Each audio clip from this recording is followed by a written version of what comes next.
Hey everyone, welcome back to Corporate Decoder.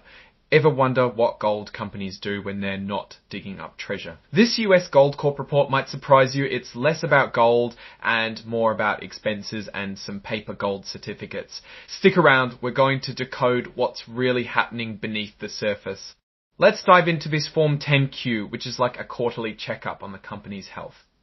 The big news seems to be an increase in their net loss, which basically means they're spending more money than they're bringing in. First, let's look at the company's balance sheet. This is like a snapshot of what the company owns and owes. As of January 31, 2025, they had a good chunk of cash, about $9.1 million. They also have mineral rights worth about $14.4 million.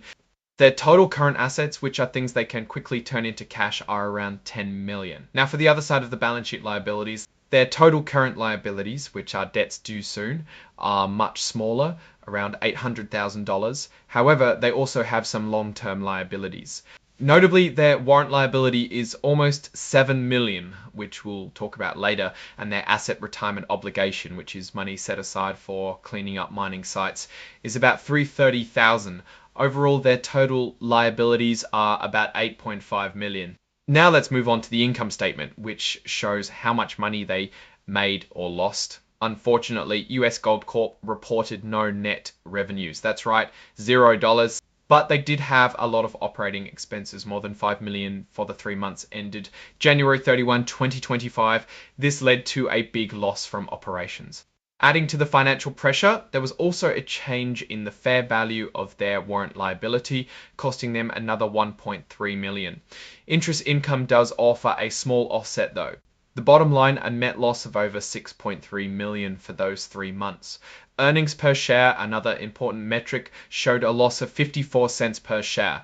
Comparing this to the 9-month figures, things don't look too good. For the 9 months ended January 31, 2025, the net loss ballooned to almost $13 million. It was roughly $4.8 million last year, and the loss per share now sits at 1.115 cents. Ouch. Turning to the cash flow statement, which indicates how money moves in and out of the company, there is some slightly better news. For the 9 months ended January 31, 2025, net cash used in operating activities totaled $7.1 million. They did have some help though from financing activities. Net cash provided by financing activities showed a positive inflow of over $10.7 million, mainly from issuing new stock. So while the company is losing money, it's been able to raise funds. This is reflected in the cash position at the end of the 9-month, $9.1 million, up from $5.5 million at the start. It does make you wonder for how long though. The company has issued shares, and the most relevant aspect of the stockholders' equity is that over a long time they've built an accumulated deficit. It's important to know what the company actually does, and there isn't a lot. They have an estimate of proven and probable mineral reserves under subpart 1300 of Regulation SK. In other words, they believe they have valuable gold deposits and expect them to be profitable. Of course, as a warning flag, the report mentions substantial doubt about the company's ability to continue as a going concern.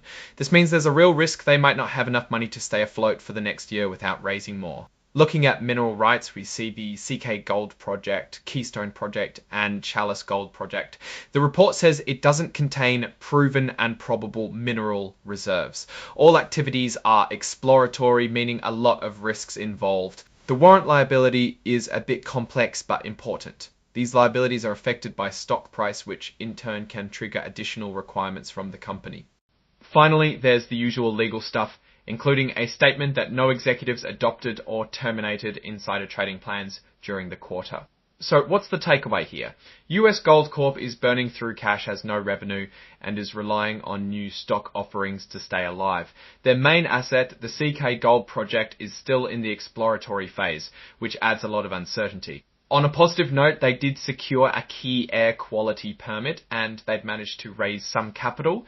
However, going concern warning is a big red flag, and that high warrant liability adds more financial risk. Overall, this looks like a very speculative investment. If the CK Gold Project hits it big, maybe things will turn around, but for now there are major risks to keep in mind.